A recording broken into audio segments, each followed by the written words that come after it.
Very good evening student. बेटा class start करेंगे 25 और 26 नवंबर की करंट अफेयर की क्लास। देखिए कल जो मैंने क्लास बनाई थी वो थी स्टैटिक जीके की क्लास। काफ़ी बच्चों की डिमांड पर ही ये मैंने फैसला लिया कि एक दिन स्टैटिक जीके की क्लास होगी और एक दिन हमारी करंट अफेयर की क्लास होगी। करंट अफेयर की क्लास जो एक दिन छोड़कर एक दिन आपके पास आएगी उसमें दोनों दिनों का करंट अफेयर मैं कंप्लीट करा दूंगा, जैसा कि आज की क्लास में मैंने किया है। सुनिए 25 का यानी कल का भी और आज का भी 26 नवंबर का भी करंट आज इस क्लास में आप देख पाओगे। ठीक है, सभी क्वेश्चन को उनके स्टैटिक पॉइंट के साथ नोट करते हुए चलेंगे बेटा। ये रहा फर्स्ट क्वेश्चन। देखिए हाल ही में संविधान दिवस कब मनाया गया? बहुत ही लाजवाब क्वेश्चन है। ये पॉलिटी का क्वेश्चन बनता है और ये करंट का क्वेश्चन भी बन गया। हाल ही में, अभी recently, when was national constitution day celebrated? तो बेटा ये कब सेलिब्रेट किया गया है? 25 नवंबर, 26 नवंबर, 22 नवंबर या 24 नवंबर? आंसर इज 26 नवंबर। 26 नवंबर को बेटा ये दिन मनाया जाता है हर साल। संविधान दिवस कब मनाया जाता है? 26 नवंबर को मनाया जाता है, क्योंकि 26 नवंबर को ही बन के ये तैयार हुआ था। 26 नवंबर 1949 को बन के ये तैयार हो गया। 26 नवंबर 19 देखिए 1949। ठीक है, 26 नवंबर 1949 को ये बनकर तैयार हुआ। इसके बारे में काफी क्वेश्चंस मैंने यहां पर लिखे गए, एक बार उन पे नजर डाल लेते हैं।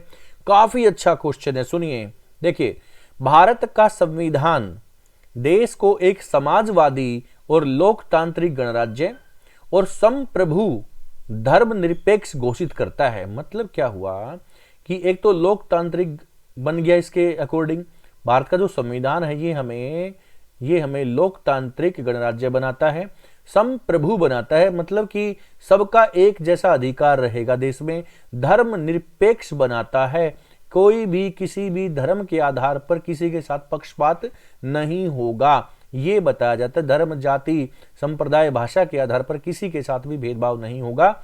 तो ये हो गया धर्मनिरपेक्ष भी घोषित करता है। ठीक है, ओके। 1946 में 1946 में जो कैबिनेट मिशन था, कैबिनेट मिशन की योजना के अंतर्गत संविधान सभा जो हमारी कॉन्स्टिट्यूशनल असेंबली है उसके लिए चुनाव कराए गए थे। ठीक है, 1946 में पहली बार चुनाव कराए गए थे बेटा कैबिनेट मिशन की योजना के तहत। ओके, लेकिन ये संविधान सभा का विचार सबसे पहले किसके मन में आया था? तो ये देखते हैं 1934 में एम.एन. राय ने पहली बार संविधान सभा का विचार रखा था। फर्स्ट टाइम 1934 में एम.एन. राय के द्वारा संविधान सभा का विचार रखा गया था, है ना। उसके बाद देखिए संविधान की पहली बैठक 9 दिसंबर 1940 को रखी गई थी दिल्ली में, लाइब्रेरी में, दिल्ली में रखी गई थी बेटा, लाइब्रेरी में, पुस्तकालय भवन में रखी गई थी। ठीक है ना। और इस दिन संविधान सभा के सबसे जो बुजुर्ग सदस्य थे ना, डॉक्टर सच्चिदानंद सिन्हा, डॉक्टर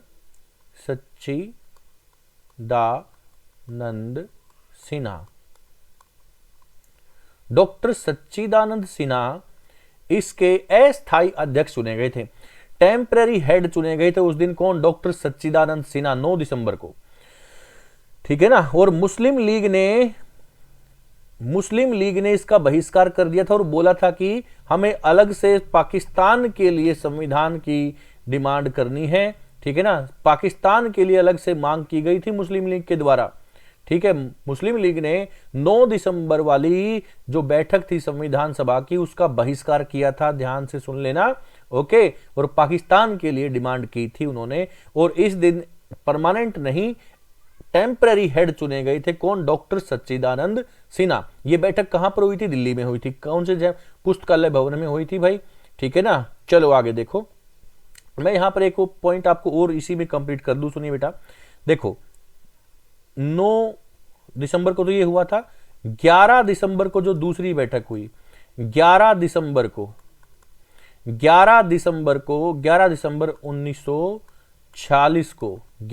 1940 को दूसरी बैठक हुई 2 दिन बाद ही। और 11 दिसंबर 1940 को इस संविधान सभा का स्थायी अध्यक्ष चुन लिया गया था। किसको? डॉक्टर राजेंद्र प्रसाद को। ठीक है, डॉक्टर राजेंद्र प्रसाद को।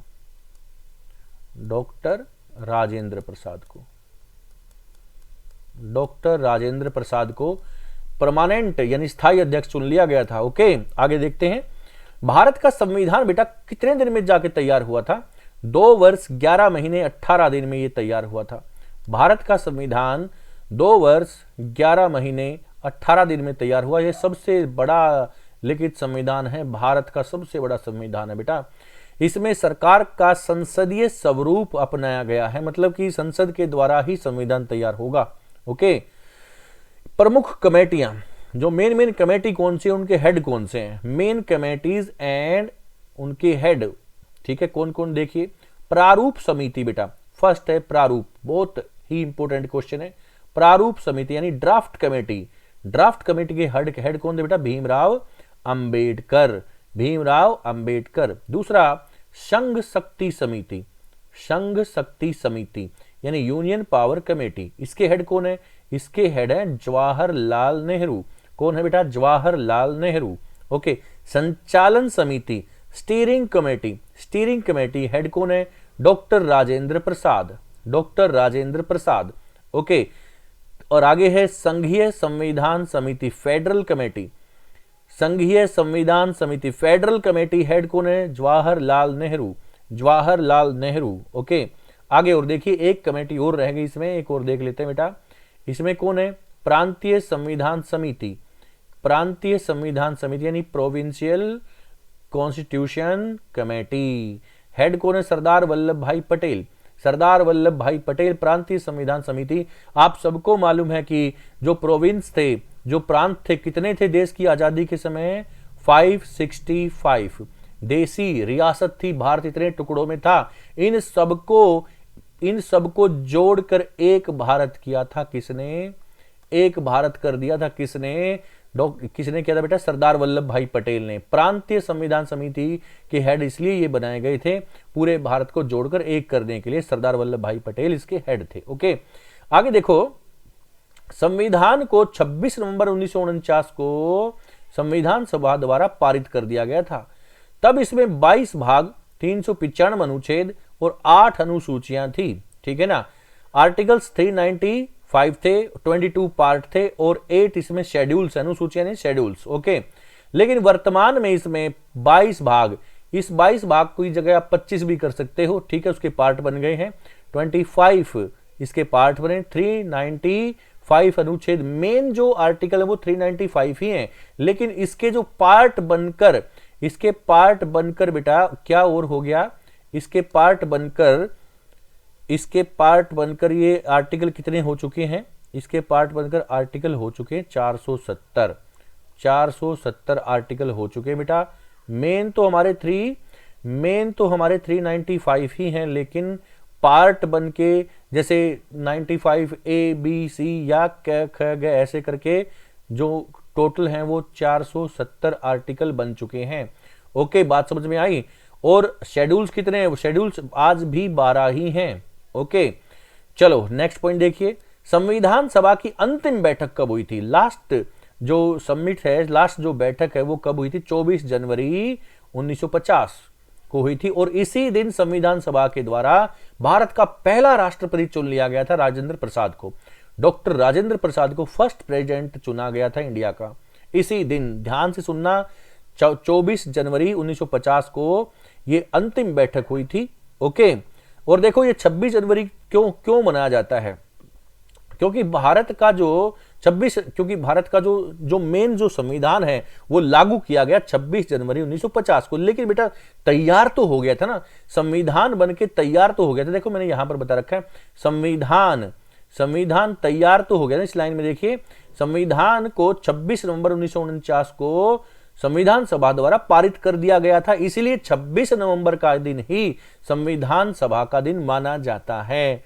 ओके, नेक्स्ट देखो, अगला क्वेश्चन आप पे आ गए फिर बेटा। अभी देखिए नेक्स्ट सेकंड क्वेश्चन, हाल ही में किस देश के द्वारा भारत में स्थायी रूप से अपना दूतावास बंद करने की घोषणा कर दी गई है?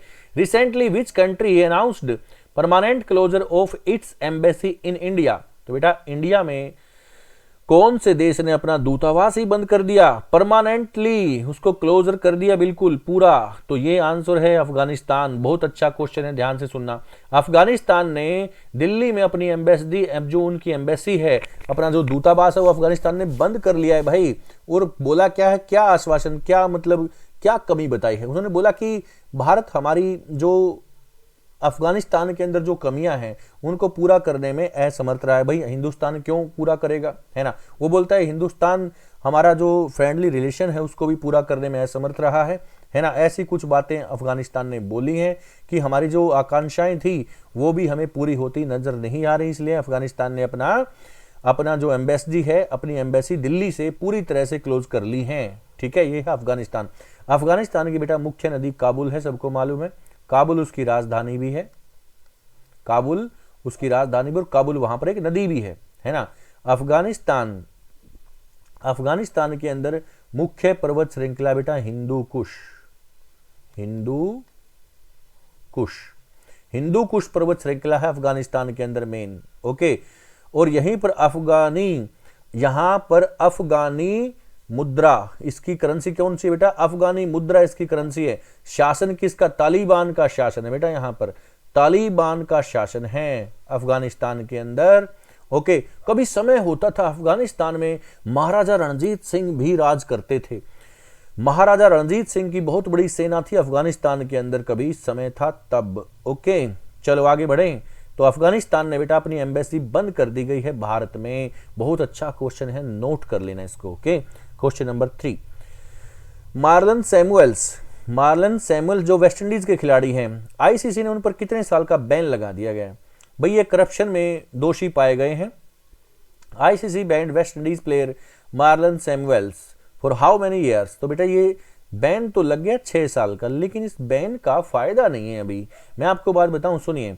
ये 2020 में रिटायर हो चुके हैं भाई। 2020 से ये खेल ही नहीं रहे हैं, रिटायर हो चुके हैं, है ना? और इन पर प्रतिबंध कब लगा है? 2023 में। 2023 में प्रतिबंध लगा है कि ये 6 साल के लिए ये खेल नहीं पाएंगे आईसीसी कोई भी टूर्नामेंट। तो ये तो भाई रिटायर हो चुके हैं, ये तो ऑलरेडी रिटायर हो चुके हैं, खेलेंगे क्या आगे?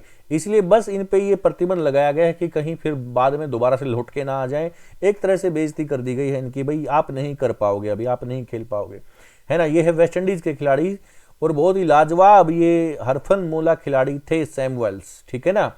तो इन पर प्रतिबंध लगा है, 6 साल का वेस्ट इंडीज के खिलाड़ी है ना? तो इस पर प्रतिबंध लगा दिया गया, हालांकि रिटायर हो चुके हैं। मैं वेस्ट इंडीज की बात करूं बेटा, वेस्ट इंडीज वो टीम है जिसने वर्ल्ड कप सबसे पहले जीता था 1975 में, और 1978 में 2 बार वर्ल्ड कप जीत चुकी। लेकिन ये एक वैसी टीम भी है जो 2023 में क्वालिफाई ही नहीं कर पाई। 2023 में जो अब का वर्ल्ड कप जो ऑस्ट्रेलिया ने भारत को हराकर जीता है ना? ये 2023 का वर्ल्ड कप में कौन सी टीम नहीं थी? वेस्ट इंडीज की टीम क्वालिफाई ही नहीं कर पाई थी भाई, है ना? तो ऐसा भी होता है गेम के अंदर, ठीक है? बात समझ में आ गई? चलो आगे बढ़ते हैं क्वेश्चन नंबर 4 पर। दुनिया के पहले 3D प्रिंटेड मंदिर का अनावरण भारत के किस राज्य में किया गया है?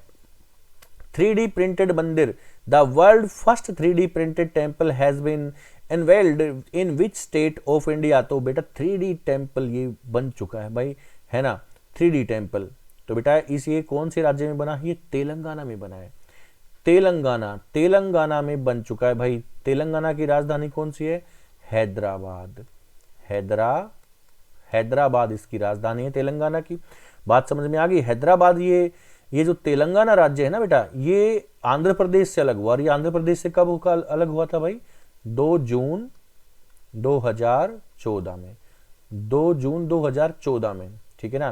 तो मैं स्पष्ट लिख देता हूं एक बार, 2 जून 2014 में, ये 2 जून 2014 में बन गया था। किससे अलग हुआ?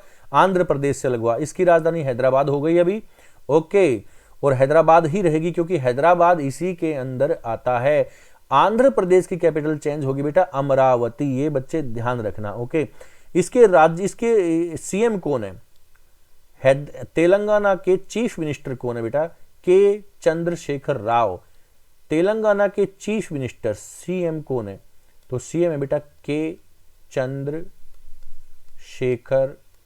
राव। के चंद्रशेखर राव। राज्यपाल यानी गवर्नर कौन है तेलंगाना के? यह है तमिसिलाई सौंदरराजन। तमिसिलाई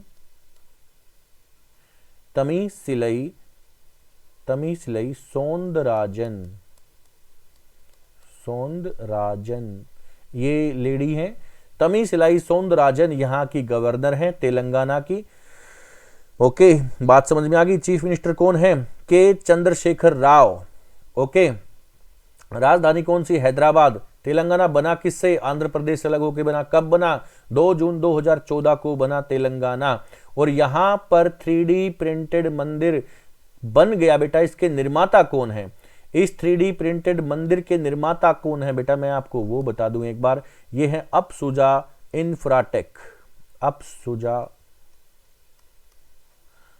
अपसुजा इंफ्राटेक।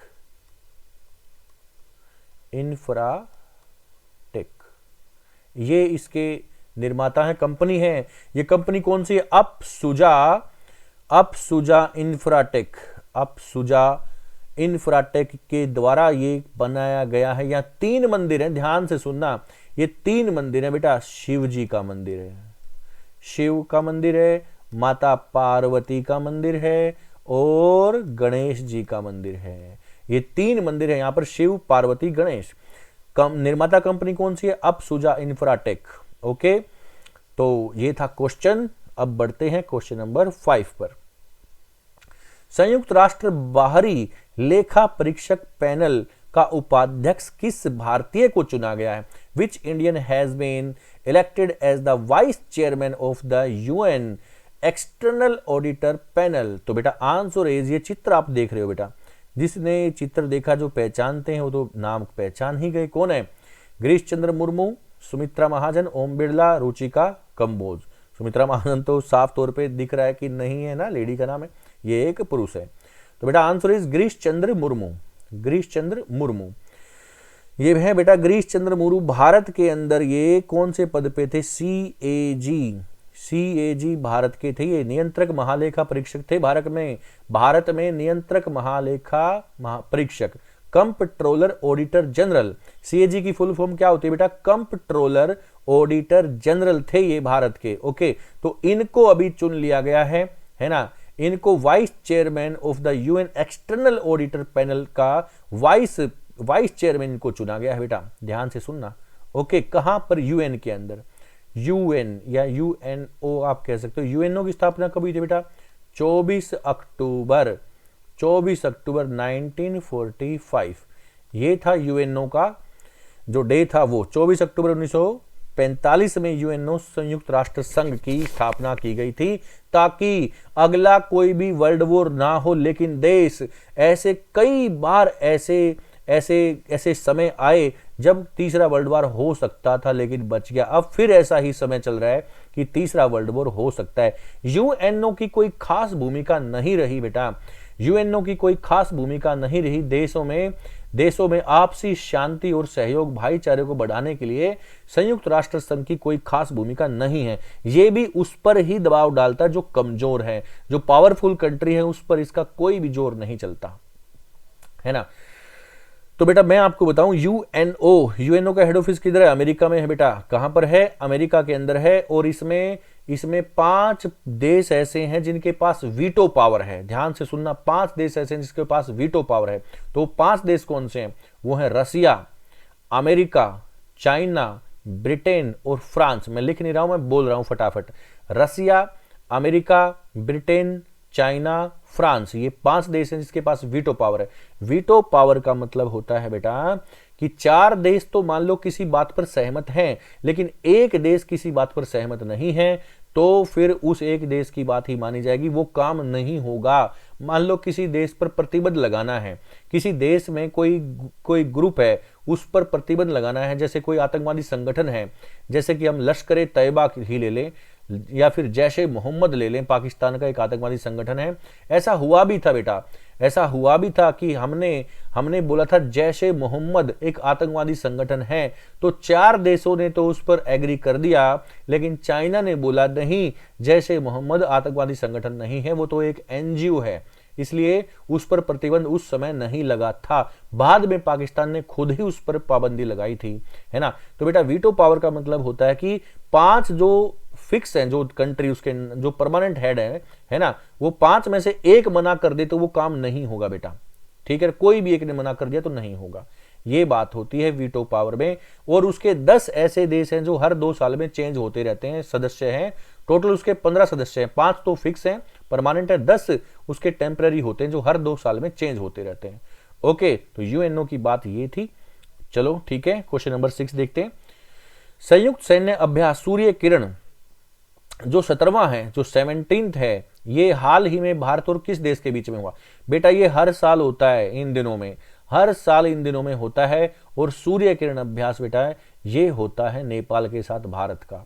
किसके साथ होता है? नेपाल के साथ हमारा ये अभ्यास होता है सूर्य किरण। ध्यान से सुनना, सूर्य किरण अभ्यास हमेशा हर साल नेपाल के साथ होता है।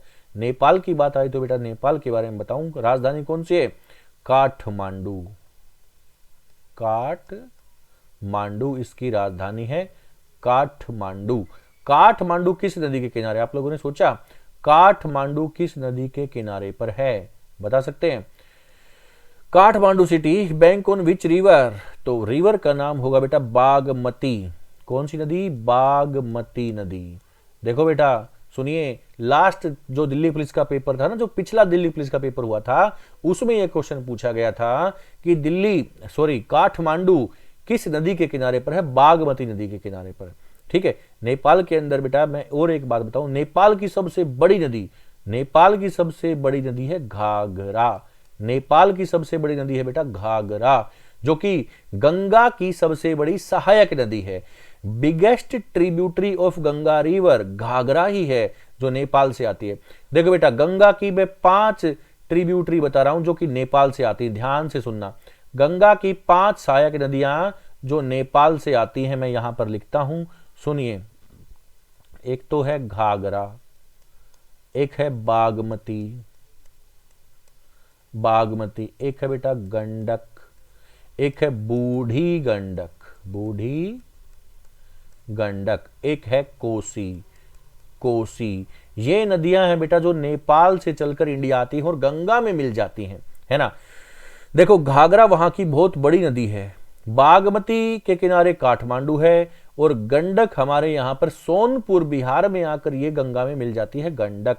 ऐसी ही बूढ़ी गंडक है जो बागमती में मिलती है, पहले बागमती आकर गंगा में मिलती है। कोसी नदी को बिहार का शोक कहते हैं, सोरो ऑफ बिहार। किसको बोलते हैं? कोसी को नेपाल में सप्त कोसी भी बोलते हैं बेटा, 7 धाराओं में बहती है उधर, है ना, जो गोसाई नाथ की पहाड़ियों से निकलती है कोसी। और कोसी नदी हर साल बिहार में बाढ़ लेके आती है, इसलिए बिहार का शोक बोलते हैं, बिहार का दुख बोलते हैं कोसी को, सोरो ऑफ बिहार कोसी।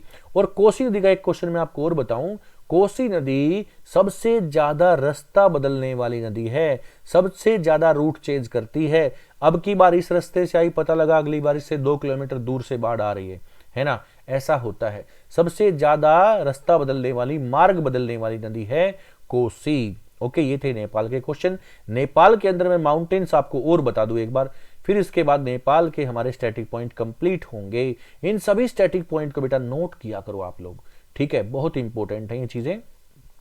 सुनिए, यहीं पर माउंट एवरेस्ट है, यहीं पर बेटा माउंट एवरेस्ट। नेपाल के अंदर माउंट एवरेस्ट को क्या बोलते हैं? सागर माथा। नेपाल के अंदर क्या बोलते हैं इसको? सागर माथा है माउंट एवरेस्ट को। यहीं पर अन्नपूर्णा है, अन्नपूर्णा, ठीक है। यहीं पर बेटा मनसालू है, मनसालू। यहीं पर मकालू है, मकालू, मनसालू, अन्नपूर्णा, एवरेस्ट, धौलागिरी, धौलागिरी, है ना। यहीं पर महाभारत रेंज है, महाभारत रेंज, ठीक है। ये यहां पर पहाड़ियां हैं। माउंट एवरेस्ट दुनिया की सबसे ऊंची पर्वतीय चोटी माउंट एवरेस्ट नेपाल के अंदर ही है, यहां पर इसको सागरमाथा बोलते हैं, ओके, तो ये थे क्वेश्चन नेपाल के हमारे, ठीक है ना। नेपाल हिमालय कहां से कहां तक फैला बेटा? नेपाल हिमालय, मैं रिवर की बात करूं तो बेटा कौन सी नदी से शुरू होता है नेपाल हिमालय और कौन सी नदी पर आकर फिनिश होता है? बेटा नेपाल हिमालय काली नदी से शुरू होता है, यानी शारदा नदी से शुरू होता है और तीस्ता नदी तक फैला। तीस्ता नदी सिक्किम की है। शारदा नदी जो कि उत्तराखंड से आती है, उत्तराखंड से, वहीं से उत्तराखंड का नेपाल का जो बॉर्डर है वहां से काली नदी यानी शारदा नदी आती है ना, और गंगा में मिल जाती है। वहां से लेकर तीस्ता नदी तक नेपाल हिमालय फैला हुआ है, यानी नेपाल फैला हुआ है। ओके, उसी के ये पार्ट मैंने आपको बता दिए हैं। नेपाल हिमालय के अंदर ही ये पर्वत श्रृंखलाएं जो हैं वो मैंने आपको यहाँ सामने लिख दी हैं यहाँ पर। ओके, चलो आगे बढ़ते हैं क्वेश्चन नंबर 7 पर। भारत के कौन से शहर में कंबाला प्रतियोगिता का आयोजन किया गया? कंबाला प्रतियोगिता, इसको बेटा नम्मा कंबाला भी बोलते हैं, इसका एक और नाम है नम्मा कंबाला। नम्मा कंबाला भी बोलते हैं, देखो मैं यहां पर लिख देता हूं नम्मा कंबाला, ये इसको एक और नाम देते हैं नम्मा कंबाला। ये भैंसों की दौड़ होती है, जैसा कि आप चित्र में देख रहे हो। भैंसों को धान के खेत में दौड़ाया जाता है बेटा, क्योंकि धान के खेत में पानी भरा होता है, तो धान के खेत में भैंसों की दौड़ कराई जाती है, इसको बोलते हैं कंबाला प्रतियोगिता। ये बेंगलुरु में खेली जाती है बेटा, हर साल बेंगलुरु में होती है। ओके, इसको बोलते हैं कंबाला प्रतियोगिता। धान के खेत में भैंसों के द्वारा ये रेस होती है। ओके, बात समझ में आ गई? ठीक है, अब मैं थोड़ा सा कर्नाटक के, बेंगलुरु कैपिटल ऑफ कर्नाटक की मैं कुछ पॉइंट आपको यहां पर मैं बता दूं। कर्नाटक का बेटा जो डांस है वो कौन से? यक्षगान यहां पर इसका एक डांस है कर्नाटक का। कर्नाटक के अंदर बेटा माउंटेन रेंज कौन सी है? कर्नाटक के अंदर पहले तो मैं नदी आपको बताऊं बेटा। कर्नाटक से ब्रह्मगिरी की पहाड़ी से एक नदी निकलती है, जिस नदी का नाम है कावेरी। कौन सी नदी बेटा?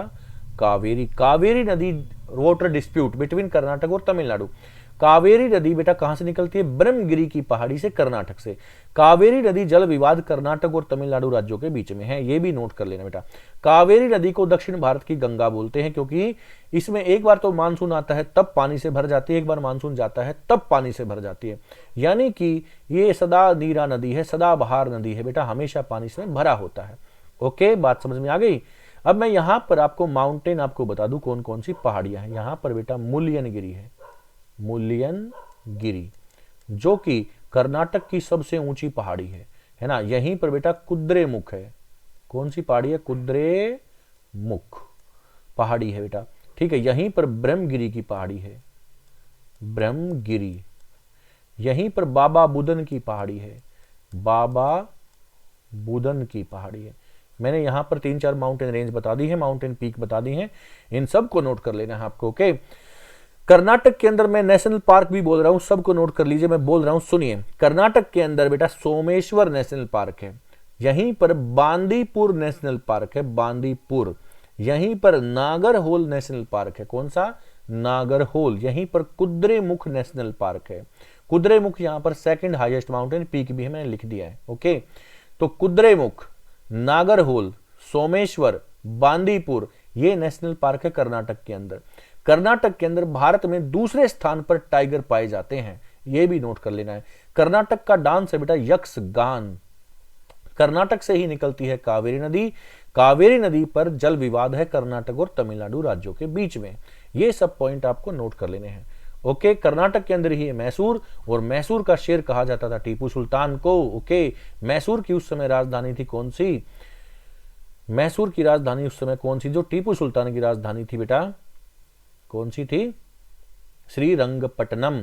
मैसूर की राजधानी होती थी कभी श्रीरंगपट्टनम, जो टीपू सुल्तान की राजधानी होती थी। ओके, चलो क्वेश्चन नंबर 8 पर चलते हैं। हाल ही में कौन से देश में बच्चों में श्वसन संबंधी बीमारी H9N2 का प्रकोप देखने को मिला है? In which country the outbreak of respiratory disease H9N2 been seen in children recently? Answer is China.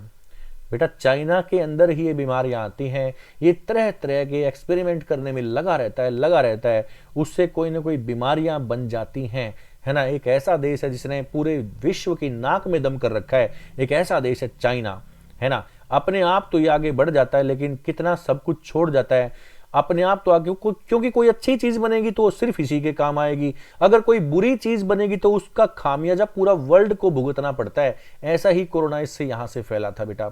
अच्छी चीज बनती तो वो सबको पूरे सबको नहीं बताएगा ये, जैसा कि कागज का आविष्कार इसने क्या छिपा के रखा था इसने, है ना।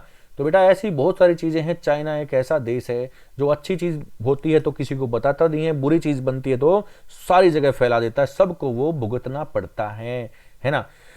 चाइना के अंदर बेटा ये बच्चों में फैलने वाली श्वसन संबंधी बीमारी फैल गई H9N2 चाइना के अंदर। तो WHO ने इसकी रिपोर्ट मांगी है भाई, कैसे क्या हुआ है ये, ठीक है। रिपोर्ट मांगते रहे, उससे कोई खास फर्क पड़ता नहीं है ना। पावरफुल कंट्री तो ये WHO को कोई मानता नहीं है, ठीक है। देखिए चाइना की कैपिटल कौन सी, बीजिंग। चाइना की कैपिटल कौन सी बेटा, बीजिंग यहाँ की राजधानी है। ओके, यहां पर लंबी नदी कौन सी है, Yangtze. Yangtze is the longest river, is the longest river of Asia. Asia की भी सबसे लंबी नदी बेटा ये, ठीक है। यहीं पर एशिया की सबसे लंबी माउंटेन रेंज भी है, Kunlun. Kunlun is the longest mountain range in Asia, है ना, लाइज इन चाइना। चाइना में है कुनलुन। यहीं पर लंबी नदी यांगसी है। इसकी कैपिटल कौन सी है, बीजिंग है ना।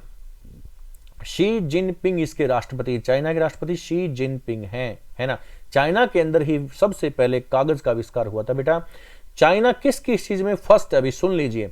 गेहूं सबसे ज्यादा चाइना में होता है, यानी व्हीट। Okay, wheat. और अपना गोल्ड सबसे ज्यादा चाइना के अंदर निकलता है फिलहाल, ठीक है, गोल्ड। तंबाकू यानी टोबैको, कपास यानी कॉटन, कोल यानी कोयला, ठीक है, चावल, राइस, ये सारी चीजों में चाइना नंबर 1 है अभी पूरे विश्व में। इसलिए भाई बहुत ज्यादा तरक्की भी कर रहा है चाइना। ओके, तो बेटा आज थे ये क्वेश्चन आपके सामने। कल जो क्लास होगी, कल वाली फिर हमारी स्टैटिक जी की क्लास होगी, ठीक है। तो बेटा ये बिल्कुल ना सोचें कि करंट की क्लास में कोई क्वेश्चन मिस होगा, बिल्कुल नहीं होगा। जो आपके लिए इंपॉर्टेंट क्वेश्चन आपके पेपर के लिए है ना, वो तैयारी आपकी जरूर कराई जाएगी। एक दिन स्टैटिक जी की क्लास होगी, एक दिन करंट अफेयर की क्लास होगी। ओके, चलो मिलते हैं नेक्स्ट सेशन में। और देखो अब की बार हमारा पूरा फोकस रहेगा एसएससी जीडी में। दिल्ली पुलिस की वैकेंसी फिर से आ रही है बेटा, 13,000 वैकेंसी। आप ये पेपर दे रहे हो, इनके तुरंत बाद फिर से वैकेंसी है, 13,000 वैकेंसी दिल्ली पुलिस की। ऐसे ही DSSB की वैकेंसी भी तैयार है ना, जो स्टार्ट हो चुकी, लेकिन केजरीवाल गवर्नमेंट उसको ओपन नहीं कर रही है, बोलती है बजट नहीं है हमारे पास, इसलिए DSSB की वैकेंसी भी तैयार है। बस तैयारी रखें बेटा सभी बच्चे। ओके, चलो मिलते हैं नेक्स्ट सेशन में बेटा। Thank you very much. Classes को लाइक और शेयर जरूर किया करो। ओके, जिसने लाइक नहीं किया लाइक जरूर किए।